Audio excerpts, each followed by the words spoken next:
अस्सलाम वालेकुम ਲੱਖਾਂ ਦਰੂਦ ਨਬੀਏ ਪਾਕ ਤੇ ਉਹਨਾਂ ਦੀ ਹਾਲ ਤੇ ਯਾਰ ਇੱਕ ਪੰਜਾਬੀ ਦੀ ਮਿਸਾਲ ਹੈ ਕਿ ਜਿੱਥੇ 100 ਉੱਥੇ ਕੋਤਰ ਯਾਨੀ ਕਿ ਜਿੱਥੇ ਲੱਖਾਂ ਰੁਪਏ ਲੱਗੇ ਹੋਣ ਉੱਥੇ ਕੁਝ ਹਜ਼ਾਰ ਵੀ ਲੱਗ ਜਾਣ ਤੇ ਫਰਕ ਨਹੀਂ ਪੈਂਦਾ। ਜਿਹੜੇ ਕੋਈ ਹੋਟਲਾਂ ਵਾਲੇ ਬੰਦੇ ਨੇ ਨਾ ਮਾਲਕ ਨੇ ਉਹਨਾਂ ਲਈ ਇੱਕ ਛੋਟੀ ਜੀ ਮੇਰੀ ਗੁਜ਼ਾਰਿਸ਼ ਹੈ ਕਿ ਯਾਰ ਅਗਰ ਇੰਜ ਕਰ ਲਿਆ ਜਾਏ ਕਿ ਇੱਕ ਫਰਿੱਜ ਹੋਟਲ ਦੇ ਬਾਹਰ ਰੱਖ ਦਿੱਤੀ ਜਾਏ ਜਿਹਦੇ ਉੱਤੇ ਲਿਖ ਦਿੱਤਾ ਜਾਏ ਕਿ ਲਓ ਜੀ ਕੋਈ ਵੀ ਮਾੜਾ ਗਰੀਬ ਹੱਕਦਾਰ ਬੰਦਾ ਇਸ ਫਰਿੱਜ ਚੋਂ ਲੈ ਕੇ ਖਾਣਾ ਖਾ ਸਕਦਾ ਹੈ।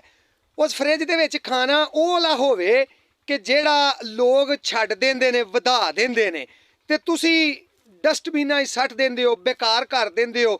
ਬਾਅਦੋਂ ਉਹ ਖਾਣਾ ਰੂੜੀਆਂ ਤੇ ਟੁਰ ਜਾਂਦਾ ਹੈ, ਕੁੱਤੇ ਖਾਂਦੇ ਫਿਰਦੇ ਨੇ। ਤੇ ਕੁੱਤਿਆਂ ਦੇ ਜਾਂ ਦੂਸਰਿਆਂ ਦੇ ਖਾਣ ਨਾਲੋਂ ਬਿਹਤਰ ਇਹ ਨਹੀਂ ਕਿ ਅਸ਼ਰਫੁਲ ਮਖਲੂਕਾਤ ਜਿਹੜਾ ਇਨਸਾਨ ਹੈ, ਇਨਸਾਨ ਉਹ ਖਾਣਾ ਖਾਏ। ਇਸ ਗੱਲ ਦਾ ਕੋਈ ਢੇਰ ਸਾਰਾ ਸਵਾਬ। ਭੁੱਖੇ ਬੰਦੇ ਨੂੰ ਖਾਣਾ ਖਵਾਉਣਾ ਬੜੀ ਉੱਚੀ ਗੱਲ ਹੈ, ਬੜੀ ਵੱਡੀ ਗੱਲ ਹੈ ਕਿ ਅੱਲਾ ਦੇ ਕਿਸੇ ਭੁੱਖੇ ਬੰਦੇ ਨੂੰ ਤੁਸੀਂ ਖਾਣਾ ਖਵਾ ਦਿੰਦੇ ਹੋ।